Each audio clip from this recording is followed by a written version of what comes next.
Casey Deary from Weatherford, Texas, and that showed downright amazing. Tell us more about that horse. He's been part of the family since he hit the ground. I won the Futurity and the Derby on his mother. Rob Curtis owned him at the time, or owned her, sorry.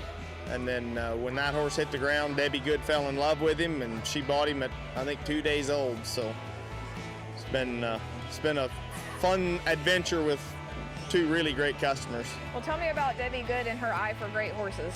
You know what? Debbie came in as a green rider, just wanted to enjoy the horse stuff.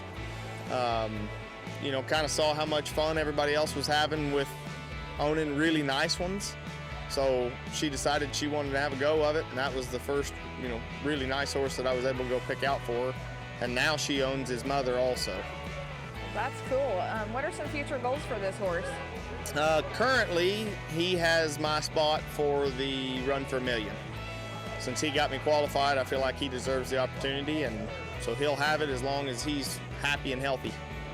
And how do you keep these horses healthy and happy? I mean, this was a tough prelim. Oh man, you know, there's such a great team of people that I get to work with. I have, you know, my farrier at home, Glenn Spradling, the multiple veterinarians, Dr. Fluitt and Dr. Relo and Dr. Dryden here at the horse show. And I know I'm forgetting some. It's just a whole great team of people that I've worked with a long time. So I have a good line of communication where they understand the gibberish that I'm speaking and I understand what they're saying. So it works out well where I can keep these things together and make them last a while. And did you feel confident coming into the finals after such a tough preliminary round that you had enough horse left to do this? Yeah. I mean, not to sound arrogant, but that horse is a star, and he showed up for me every time I've called on him. So I knew he was going to do his job if he had the ability to do it. So obviously there was a lot of really great horses in there. So you know, we don't have any control of that. I just have to make sure that I give mine the best opportunity. Well, take us through that run. It's a big arena, and I knew it was going to be a tough horse show, so I tried to make sure that I went as fast as he was comfortable going. And, you know, he stopped great. He's a little sluggish getting back. You know, they've been here 2 weeks. I'm sure he's a little achy all over, but turned around really good for me, and he's so sharp that he let me put him exactly where he needed to be. And then I felt like he let me circle him as good as he's ever let me circle him. He went fast and slow and stayed right between the bridle reins.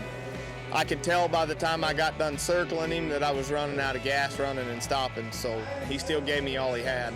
Do you feel like the odds would have been stacked any differently had this show been in Katy? I don't necessarily think it would have been any differently. I think a guy has to be real smart how they prepare a horse in that humidity and heat. So this is a big arena here too, but it's air conditioned and it's nice and cool, so you can kind of get them ready a little closer to time, where down in that humidity you kind of had to trust the work you did earlier that day. And what will your program look after you guys get home for you and this horse?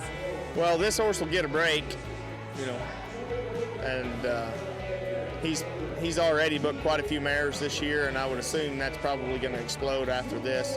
That horse deserves that opportunity. So I don't know. I have to talk to Debbie Good and find out if we want to try to do the Derby deal or if we save him for the million, or what that looks like. So. Well, who do you want to thank for helping you get here? Well, obviously my wife is my biggest supporter. She's my biggest cheerleader, and I'm sure you could hear she's taught all of my children the exciting cheers like "Shake it off, Dad." So I wouldn't do and couldn't do without her. So she's a big part of it, and then just the best set of customers that a guy could possibly have. They're all supportive. They cheer for each other.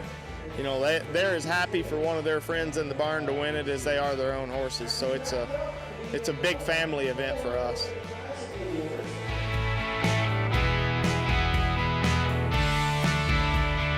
Markel has had the privilege of being affiliated with the National Reining Horse Association for over 20 plus years.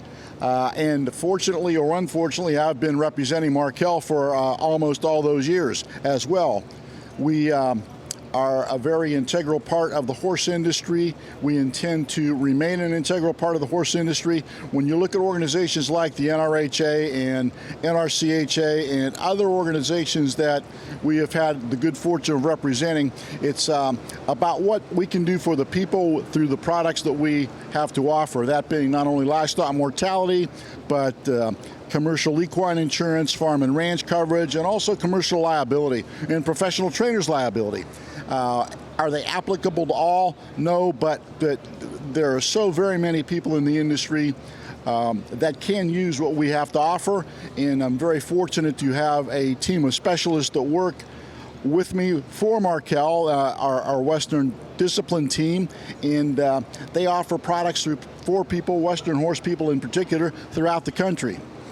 We have some other opportunities that are becoming available now with the hopeful addition of a new organization and some new entities, along with some other products that Markel offers as a corporation. Their winery coverage, their camp and path coverage that we've been involved with for years, and I look forward to the next 20 years representing Markel.